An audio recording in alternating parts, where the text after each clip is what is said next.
Buddha said about this.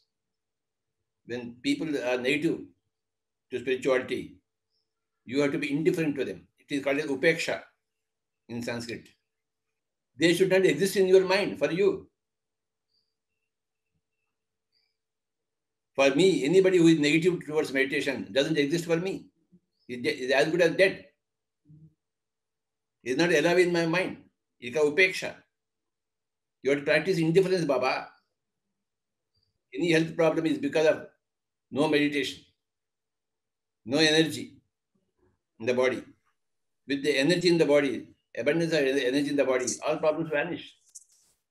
For you or for anybody else, the answer is meditation to solve all the health problems. The health problems have arisen because of meat eating or bad deeds in the past lifetimes. Everything comes from the past lifetimes. So we have to pay for it. And every human is paying for the past deeds, horrendous deeds. Nobody can go scot-free in this land of karma.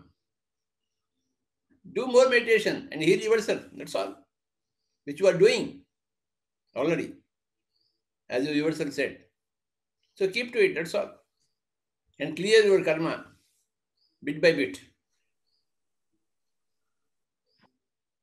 As you help others in their meditation, your karma will be cleared faster. So teach meditation to others. If you want a faster clearing of your own karma, everybody has got karma. As Jesus said, we are all sinners. We all carry the burden of karma from past lifetimes, which we can clear. We have to clear through meditation. The problem is clear, the solution is also very clear. Meditation is the solution.